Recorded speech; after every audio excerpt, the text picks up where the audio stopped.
পীর সাহেবকে আমার এক প্রশ্ন যে স্যার আমার এটা জিজ্ঞাসা যে আজ আমি যদি 25 বছর পর ইসলাম গ্রহণ করি তো আল্লাহ তাআলা কি আমাকে গ্রহণ করবেন? যেমন কুকর্ম করেছি, সুতরাং আমার জিজ্ঞাসা যে আপনাকে যে আমি এত অপরাধ করেছি জীবনে, যা আল্লাহ তাআলা কি আমাকে মাফ করবেন এ ব্যাপারে?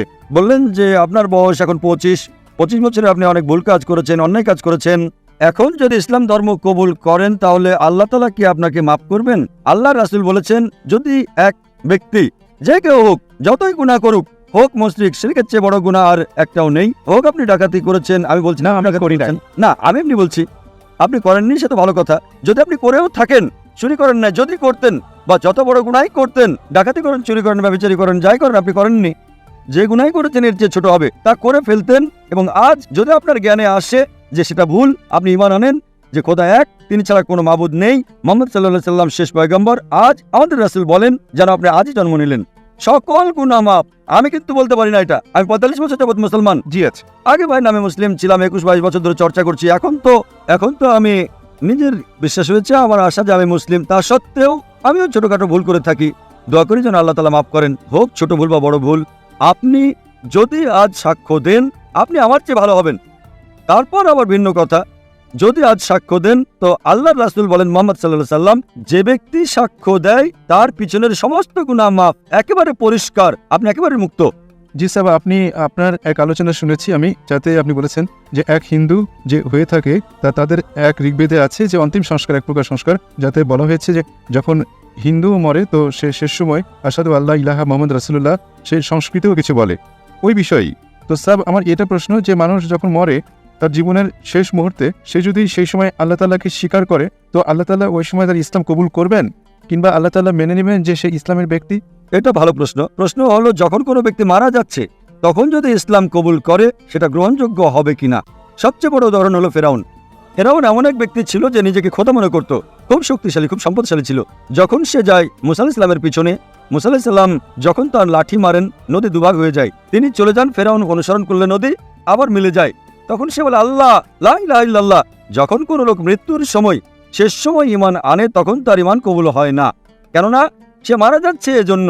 কিন্তু সে যদি মৃত্যু আসার কিছু আগেও করে তা গ্রহণ হবে, কিন্তু মৃত্যু যখন আসা শুরু হয় তখন যদি ঈমান আনে সেটা ভয় করে। তো সাহেব যদি তা যেমন বলা হয় যে আপনি ইসলাম নয়, আপনি ইসলাম গ্রহণ করেন না, তো আপনাকে দোজখের আগুনে জ্বালানো হবে, আপনি জান্নাত পাবেন না, সে কথা বলা হয়, তো ওই ব্যাপারে সাহেব কি ভয়ে আপনাকে ইসলাম গ্রহণ করতে হবে যে হ্যাঁ আমাকে জান্নাত মিলবে না এই জন্য আমি ইসলাম গ্রহণ করছি? তো ইসলাম গ্রহণ হোক, ভয়ে করুক, মানতে করুক বা যুক্তিতে করুক, যাই করুক না কেন, কিন্তু মৃত্যু তো আপনার আসবেই না। মৃত্যু আসা শুরু হয়, নিঃশ্বাস শুরু হয় মৃত্যুবরণকারীর অতি কষ্টে, তাহলে খুব দেরি হলো। কিন্তু আপনার কি জানা আছে মৃত্যু আসবে 5 দিন পর? কারো জানা নেই, কোনো মানুষই বলতে পারে না সে কখন মরবে। মৃত্যু শুরু হয়েছে, তখন করলে খুব দেরি।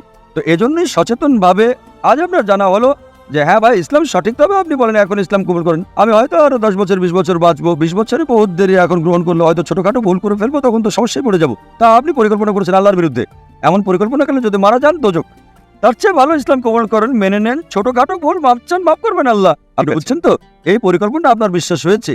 পরে বলবেন এখন কেন কবুল করবো, 10 বছর পর করবো, এখন তো আরাম করবো, মদ পান করবো, আনন্দ করবো। আপনার জানা নেই কখন মারা যাবেন, আনন্দ করতে করতে মরে গেলেন তো গোল্লায় গেলেন, ভাবলে কি? এখন গ্রহণ করেন, ছোটখাটো ভুল তারপর আল্লাহ মাফ করবেন, দোয়া করতে পারেন আল্লাহ রহমানুর রহিম। আপনি বুঝছেন না তো, বিশ্বাস হয়ে গেলে গ্রহণ করেন। এবং স্যার যেমন 5 ওয়াক্ত নামাজ যদি না পড়া যায় কারণবশত হলো না 5 ওয়াক্ত নামাজ, কেননা এত তাড়াতাড়ি যেমন আজ আমি করি, তো স্যার তাও একটা গুনাহ হবে যে আজ আমি ইসলাম। আয়েশা ভালো প্রশ্ন করেছেন, যদি 5 ওয়াক্ত নামাজ না পড়তে পারে তো কি হবে? আল্লাহ তাআলা বলেন সূরা নিসা সূরা নাম্বার 4 আয়াত নাম্বার 116 এবং সূরা নিসা অধ্যায় নাম্বার 4 আয়াত নাম্বার 48 যে আল্লাহ তাআলা যে কোনো গুনাহ মাফ করে দেন, কিন্তু শিরক মাফ করবেন না। বাকি গুনাহ যতই করেন যদি আল্লাহ চান তো মাফ করতে পারেন। তো শিরকেও তো আমাদের মূর্তি পূজাও আসে না স্যার? যে একদম ঠিক, মূর্তি পূজাও আসে। তো শিরক যদি করেন আল্লাহ তাআলা মাফ করবেন না, আপনি শিরক থেকে বাঁচেন, বাকি গুনাহ আল্লাহ তাআলা যদি চান তো মাফ করতে পারেন। কিন্তু আপনি যদি ইসলাম ধর্ম গ্রহণ না করেন, নামাজ পড়েন বা না পড়েন, জাহান্নাম। এখানে যদি আপনি ভুল করেন ছোটখাটো আল্লাহ মাফ করবেন, নামাজ পড়া খুবই গুরুত্বপূর্ণ। কিন্তু তার সত্ত্বেও যদি নামাজ না পড়েন তাও আল্লাহ তাআলা মাফ করতে পারেন। শতভাগ বলছি না আমি, 1 ভাগ না 2 ভাগ আমি জানি না, উত্তম নামাজ পড়া চাই। কিন্তু যদি শিরক বাদ দেন, ঈমান আনেন আর নামাজ না পড়েন, তারপরও আশা আছে জান্নাতে যাওয়ার। 1 ভাগ না 2 ভাগ না 5 ভাগ তা পরে দেখা যাবে সেটা। যদি ঈমান না আনেন তো শতভাগ জাহান্নাম।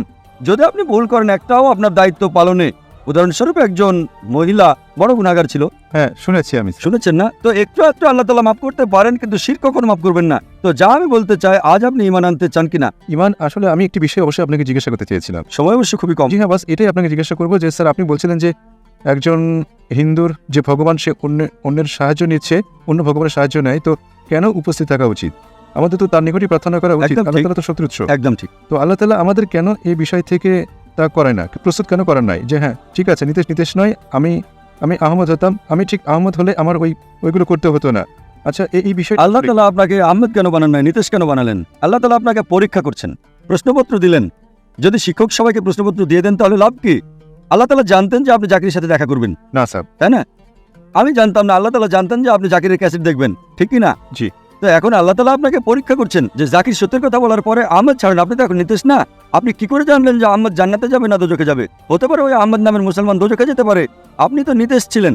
এখন ঈমান গ্রহণ করবেন তো আহমেদের চেয়ে উত্তম হবেন, আহমেদ বাদ দেন জাকিরের চেয়ে উত্তম হবেন আজকের জন্য। সামনে কি হবে তা আল্লাহ তাআলা জানেন। তো সৌভাগ্যবান আপনি আহমেদ ছিলেন না। যদি ঈমান আনেন, ঈমান না আনলে সেটা ভিন্ন কথা। তো আল্লাহ আপনাকে সুযোগ দিয়েছেন কি আজ আপনি কি ঈমান গ্রহণ করতে চান কি না? আপনি মানেন যে খোদা এক? স্যার ইমান কি আপনার মতে? ইমান ঈমান এই যে আপনি এক খোদায় মানেন, ইমানের অর্থ খোদা। আপনি এক খোদায় মানেন কি না? খোদাকে তো মানি আমি। আপনি মানেন যে মূর্তি পূজা করা অন্যায়? স্যার মূর্তি পূজা অন্যায় আপনি মানি। মানেন যে মোহাম্মদ সাল্লাল্লাহু আলাইহি ওয়াসাল্লাম শেষ পয়গম্বর? স্যার এ ব্যাপারে আমি তো বলতে পারি না যে তিনি পয়গম্বর, তো সত্যি করে তার বিষয়গুলো অত্যন্ত সঠিক, তিনি যা বলছেন তা সব নির্ভুল, কিন্তু আমি জানি না যে সে পয়গম্বর না সাধারণ মানুষ এ বিষয়ে। না না না ভাই, তিনি মানুষ, মানুষ সাধারণ নন, কিন্তু মানুষ।